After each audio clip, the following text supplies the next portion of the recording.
Oh, child. I'm in my kitchen and my baby is all over the place. But I got a channel message, okay?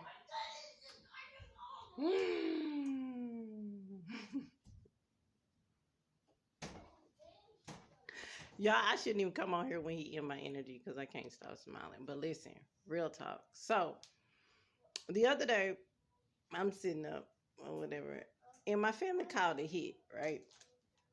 And so I was in the house. I think I was recording something, and Spirit was like, "Go outside." And so I was like, "All right, cool." Raymond, you too loud. You too loud. Thank you. Okay, this real life. Like when the spirit get real heavy in my house, my kids get so loud. But anyway, this is an important message. Um, Go take that to your brother so he can open it. So I was like, okay, spirit. So I see this man. He drives up. He can't get in the gate or whatever. I see his little bag in the back. You know, I see his mannerisms. I see what he looking at or whatever. And spirit was like, this gonna be something like out of a scary movie. And I'm like, okay, well, I don't know what else could scare me at this point. You know what I'm saying? I done been through so much shit. Well, when the guy pulled up, he had a screen mask in the back of his window. I said, Holy Spirit. And the Holy Spirit was like, just go ahead and tape it because I jam his gun before he could get to you. I was like, ooh, big God. So I'm like, God, how did I know that? Like, how did I know that? And I went all the way back. My dad, let me tell you something. Shouts out to Sammy 80 Brown Sr. Okay, listen, he done some horrible shit, but that man taught me some shit. You know what I'm saying? And I'll never forget it. It was our first family trip. And we were, for some reason, we were like the family to be in our family. Like, my parents had stuff. We always had food. You know what I'm saying? We wasn't on food stamps. I mean, like, that was the big thing. So, anyway, my dad decided we were going to go to Memphis. So, we drove to Memphis, whatever, me and my brother. And we went to the Martin Luther King Hotel. And at this point, I think I should have knew I was an empath because this is something that's always stuck with me. It does. And so I could just feel my heart beating. Like I could feel the grief the closer we got there. And my family wasn't really emotional. You know what I'm saying? Especially when you somewhere, you know what I'm saying? Like, why are you crying? If nobody hit you, like you shouldn't cry. That's just the way I grew up. And so when we got to the top of that motel, I just felt it. You know what I'm saying? Like I felt death.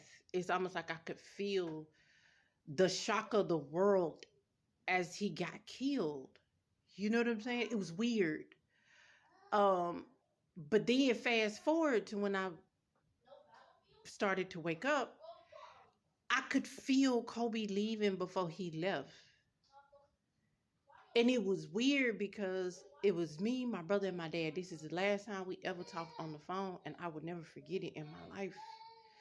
We were on the phone and we were talking about something. I think we were talking about motivational stuff. The whole time we on the phone, I'm soaking in the tub because that's what I do when I talk to God.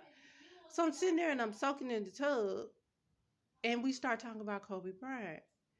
And so I didn't think nothing of it. I went on, listened to a sermon. You know, I'm sitting there talking to God or whatever. And my phone started blowing up. And I'm like, what's going on? And they like, Jenny. I was like, what? They was like, Kobe died. I was like, you fucking lying.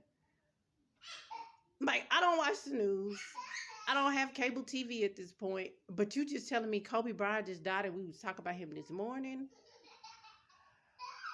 The hurt, the hurt I felt it was just unstaggering. Like, nothing else can go wrong in my life. And I was like, God, why am I connected with him like on that level? And it's not everybody. It's not all celebrities, but there are just certain celebrities that I pray for. I can't help it. You know what I'm saying?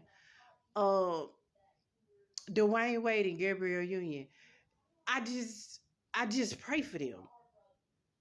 You know what I'm saying? I see two amazing people, but I also see a whole lot of trauma that's been stuffed down.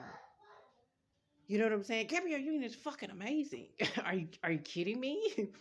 Like she's always exuded beauty to me. You know what I'm saying? And then you got Dwayne Wade, man. He done went down there to Miami, shook up some shit. You know what I'm saying? He done played with the greats. And I just started looking like sometimes God will just zoom me in on stuff. Listen, sometimes you go to certain places to exude certain feelings so that you will be triggered, so that you can heal. Don't run from the trigger, just heal. You know what I'm saying? You never know who is praying for you that don't even know you. You know what I'm saying? A real prayer warrior, we don't care who you is. If God assigned us to pray for you, we're going to pray for you. You know what I'm saying? I have had to pray for presidents. I have had to pray over this whole nation. I have had to pray over this country. See, there were school shootings and stuff like that. Like God would literally zone me and some more prayer warriors, and we'd be sitting there just covering this area, just covering these kids. See, I cover regions. I'm assigned to certain regions. Florida is one of them. Georgia is one of them. California is one of them. Chicago is one of them. Texas is one of them. New York is one of them. It's not too much shit that's gonna happen in them states that I'm not gonna know about, because that's my region. That's what I'm assigned to in the world.